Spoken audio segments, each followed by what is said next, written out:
Imagina a situação: um casal, mesma renda, mesmos hábitos financeiros, mas o cartão de crédito novo decide que o marido merece um limite 20 vezes maior, 20 vezes. mesmo a esposa tendo uma pontuação de crédito melhor. Parece piada, né? Mas aconteceu de verdade. Aconteceu em 2019 com o Apple Card e virou um escândalo. Um escândalo que, olha, abriu a caixa de Pandora. Pois é. E mostrou para todo mundo uma coisa que os especialistas já vinham discutindo, né? A tecnologia, que a gente pensa que é fria, objetiva, Imparcial. exato, ela pode ser tão ou mais preconceituosa que um ser humano. E o pior, ela não só reflete os preconceitos da sociedade, como pode amplificá-los. Numa escala assustadora. E é exatamente esse o nosso mergulho de hoje. A gente recebeu uma série de fontes, sabe? Desde pesquisas jurídicas bem densas até relatórios de movimentos sociais, para tentar entender como um código de computador aprende a ser discriminatório. Essa é a grande pergunta. E quais são as consequências disso aqui no Brasil, na vida real das pessoas? E o que o direito, o campo jurídico, pode fazer a respeito? É, porque a questão central aqui não é um bug no sistema, não é um erro técnico. Não. É a digitalização de problemas muito, muito antigos, como o racismo e o sexismo. Exato. E essa digitalização do preconceito, ela acontece basicamente de duas maneiras. A primeira é até mais óbvia. Alguém pode, de propósito ou mesmo por descuido, programar regras que são discriminatórias no software. Alguém com seus próprios vieses, claro. Sim, mas a segunda forma é mais sutil e muito mais comum. O sistema aprende com o mundo. Ele é alimentado com uma montanha de dados sobre as nossas decisões do passado. Quem conseguiu o emprego, quem teve crédito aprovado, quem foi preso. E se esses dados vêm de uma sociedade que já é desigual? O algoritmo vai aprender a ser desigual. Simples assim. Ele se torna um espelho dos nossos piores vieses. Certo. Vamos desempacotar isso. Uma das fontes que a gente analisou, uma pesquisa de Mendes e Matiuso, ajuda a organizar essa bagunça. Eles dizem que discriminação algorítmica não é uma coisa só, né? Não. Eles propõem 4 categorias, o que é bem útil. A primeira é a discriminação por erro estatístico. O nome parece complicado. Mas a ideia é simples. O algoritmo simplesmente funciona pior para alguns grupos do que para outros. Ele comete mais erros, e esses erros acabam prejudicando desproporcionalmente certas pessoas. Ah, entendi. Então não é que o programa tenha uma intenção ruim, é que ele é incompetente de forma seletiva. Isso. Tipo, um sistema de reconhecimento facial que acerta 99% das vezes para homens brancos, mas tem uma taxa de erro altíssima com mulheres negras. Exatamente esse o ponto. Uma falha técnica que tem uma consequência social direta. E isso já leva a gente para o segundo tipo, que é a discriminação por generalização. O estereótipo em forma de código. Perfeito, é isso. O sistema pega a característica de um grupo e aplica a um indivíduo ignorando totalmente quem aquela pessoa é de verdade. Tipo, pessoas que moram nesse CEP costumam ser maus pagadores, então vamos negar crédito para essa pessoa que mora lá. Uma coisa assim? Precisamente. O indivíduo não é julgado por quem ele é, mas pela a caixinha estatística em que o algoritmo o colocou. Aí o terceiro tipo é o uso de informações sensíveis. Aqui o buraco é mais embaixo. Bem mais embaixo, porque envolve usar dados como raça, gênero, orientação sexual, religião, para tomar decisões que prejudicam as pessoas. O que, em tese, já é legal em muitas situações fora do mundo digital, certo? Sim, mas no mundo dos algoritmos, isso pode ser muito mais disfarçado, muito mais sutil. E por fim, tem a discriminação limitadora. Essa é mais sutil ainda. É, o algoritmo não te nega algo diretamente, mas ele limita o seu universo de escolhas. Ele só te mostra vagas de emprego com salários mais baixos. Ou não te mostra certos anúncios de imóveis em bairros nobres. Ele cria uma bolha de oportunidades limitadas para certos grupos. Isso. E o ponto central em todos esses casos, veja bem, não é a intenção do programador, é o impacto. O resultado final na vida da pessoa, nos direitos dela que foram violados. E é aqui que a coisa fica realmente interessante e um pouco assustadora. Porque essa teoria toda ganha vida com os exemplos que as fontes trazem. São casos que parecem absurdos. Ah, são vários. E em áreas muito sensíveis. Para começar, tem o infame caso Compass, lá nos Estados Unidos. Do sistema de justiça. Exato, um algoritmo usado para prever a probabilidade de um réu cometer um novo crime. Uma investigação da ProPublica revelou que o sistema errava de forma sistemática. De que forma? Ele apontava réus negros como tendo alto risco de reincidência com o dobro da frequência de réus brancos, mesmo quando as situações eram idênticas. Que loucura. Então, o algoritmo basicamente olhava para um réu negro e, por causa dos dados históricos de uma sociedade com racismo estrutural, ele viu um futuro criminoso. Enquanto num réu branco, na mesmíssima situação, ele viu uma chance de reabilitação. O código estava lavando as mãos e dizendo, são só os dados. É a tempestade perfeita. Do ponto de vista técnico, o sistema funciona corretamente. Ele está replicando o passado, né? O problema não é o código, é a história que a gente deu para ele aprender. E isso se repete em todo lugar. Em todo lugar. Em 2015, o Google Fotos viralizou por rotular a foto de 2 jovens negros como gorilas. Eu lembro disso, foi um horror. E a Microsoft também passou por um perrengue parecido, não foi? Com o chatbot. Sim. Em 2016, lançaram um chatbot no Twitter chamado Tay. A ideia era que ele aprendesse a conversar interagindo com as pessoas. Em menos de 24 horas, Deu muito errado. muito. Até aí se tornou uma máquina de discurso de ódio. Misógina, racista, xenófoba, a Microsoft teve que tirar do ar às pressas. A IA aprendeu com o que há de pior na internet. É um retrato fiel, mas um que ninguém quer ter na parede. E no mundo do trabalho? As fontes mencionam um caso da Amazon. Esse é clássico. A Amazon tentou criar uma IA para ajudar a recrutar os melhores talentos. O sistema analisava currículos e dava uma nota. Qual foi o problema? O problema foi o treino. Ele foi treinado com os currículos que a empresa recebeu nos 10 anos anteriores, um período em que a maioria esmagadora dos contratados era homem. Ah, não. O resultado? O algoritmo aprendeu a penalizar currículos que tinham a palavra feminino, como em captando o time de xadrez feminino, e a dar preferência a candidatos homens. É incrível pensar nisso. Uma década inteira de cultura corporativa, com todos os seus vieses, foi empacotada, digitalizada e virou uma regra para excluir pessoas no futuro. É um ciclo que se autoalimenta. E não para por aí. As fontes trazem exemplos de discriminação econômica, o chamado geopricing. Ah, o caso da Decolar. Exato, aqui no Brasil. Mostrava preços diferentes dependendo de onde o usuário estava. Isso se estende para outras áreas.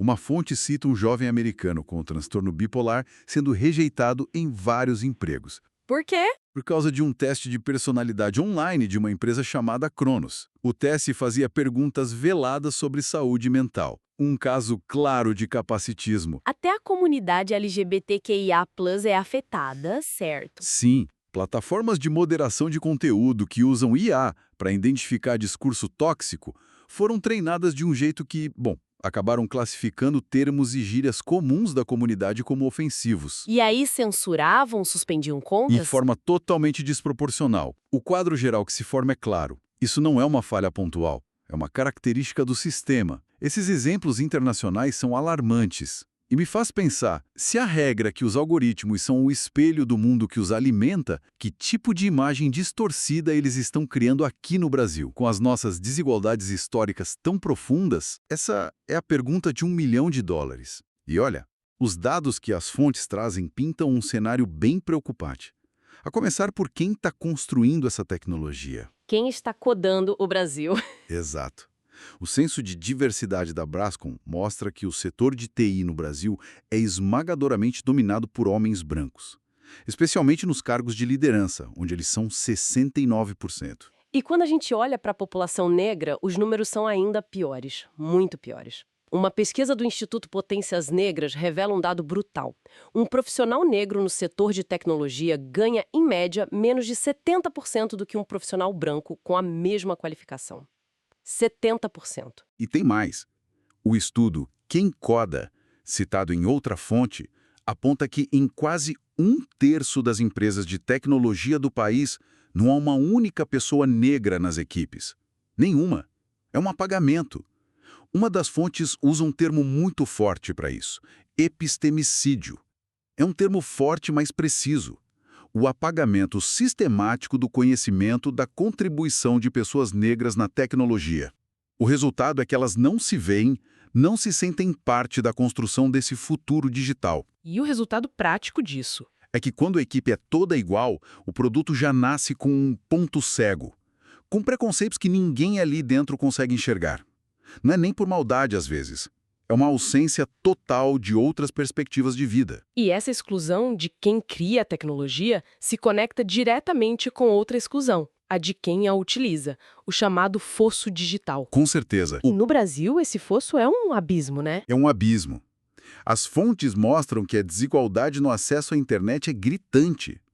Populações de baixa renda, que no Brasil são majoritariamente negras, muitas vezes ficam sem dados móveis no fim do mês. A internet delas acaba se resumindo a WhatsApp e Facebook. Basicamente, aplicativos com zero rating, que não consomem a franquia.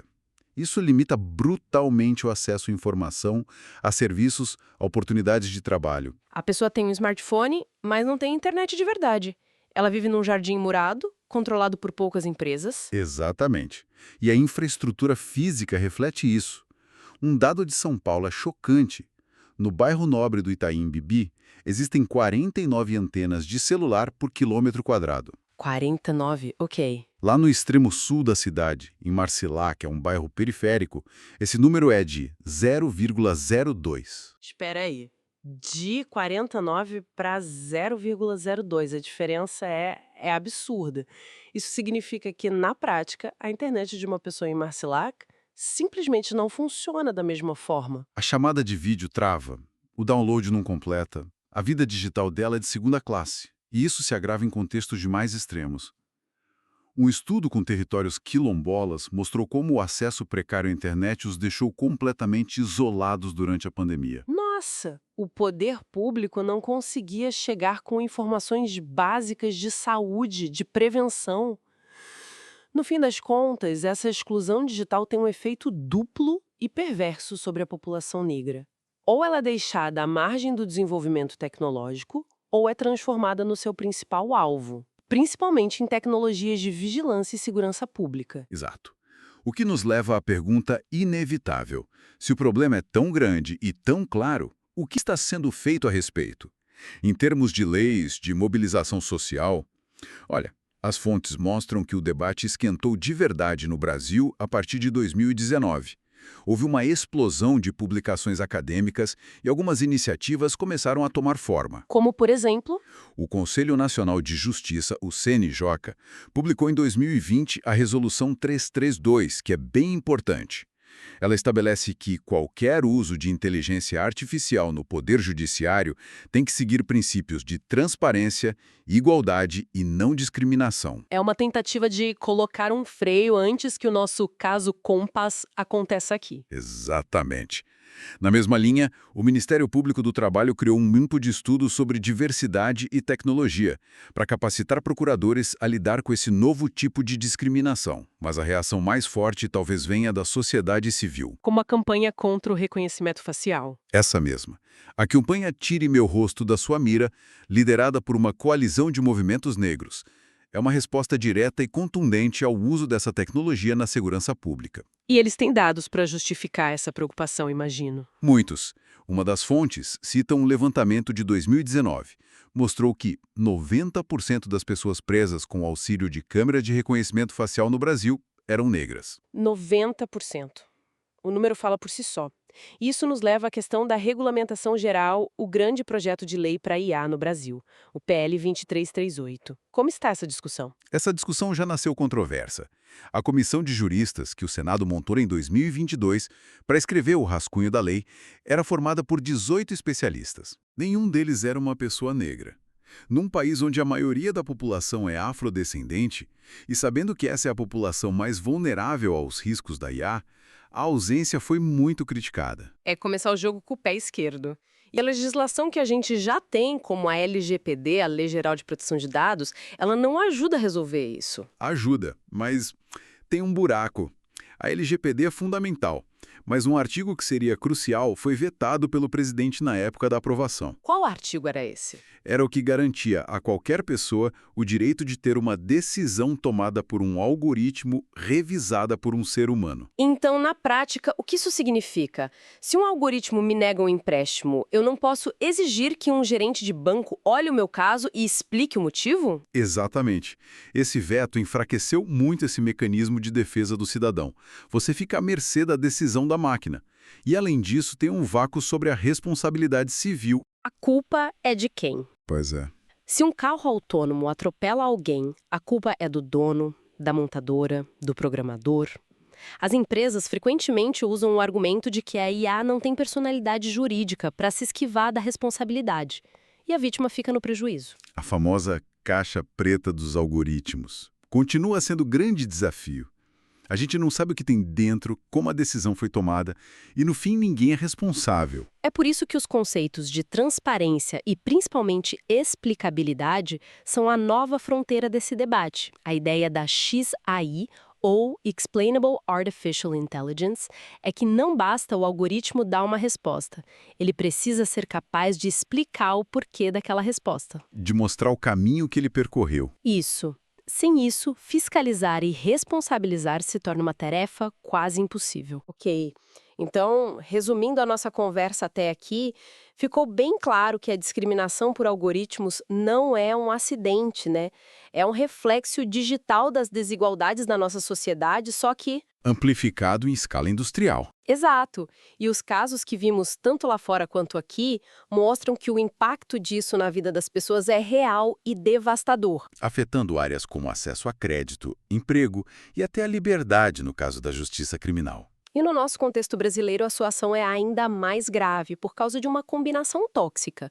A falta de diversidade de quem cria tecnologia e o abirro digital, que exclui grande parte da população de um acesso digno a ela. O que nos mostra que a solução não pode ser só técnica. Não basta consertar o código. Não mesmo. Exige uma resposta jurídica forte, uma regulamentação que proteja os mais vulneráveis e, acima de tudo, exige incluir os grupos mais afetados na mesa de decisão. Eles não podem ser só o objeto da tecnologia. Tem que ser parte de quem a cria. É a famosa frase "nada sobre nós, sem nós", aplicada ao século XXI. Para fechar, depois de toda essa análise, que pensamento final fica para nossa reflexão? Sabe que eu fiquei pensando muito numa ideia do Paulo Freire, no livro Pedagogia da Autonomia. Ele diz que ensinar não é transferir conhecimento, mas criar as possibilidades para a sua produção ou a sua construção. E eu acho que isso se aplica perfeitamente ao que a gente está discutindo. De que forma? Quando a gente desenvolve um algoritmo, não estamos só transferindo dados de um lugar para o outro. Nós estamos, na verdade, criando as condições, as possibilidades para que decisões sejam tomadas. Decisões que afetam profundamente a vida das pessoas. Entendi. Então a reflexão que essas fontes nos provocam é: que possibilidades estamos construindo? Estamos desenhando sistemas que reforçam estruturas antigas de opressão ou estamos criando possibilidades para que as pessoas tenham mais autonomia e dignidade? É uma ótima pergunta. Como Freire defendia, a ética não é um item opcional, um plugin. Ela é inseparável dessa prática de construir tecnologia. Uma prática que, no fim do dia, está moldando o nosso mundo. Rejeitar qualquer forma de discriminação, como ele insistia, não é só um dever legal, é a base para uma tecnologia que realmente sirva à humanidade.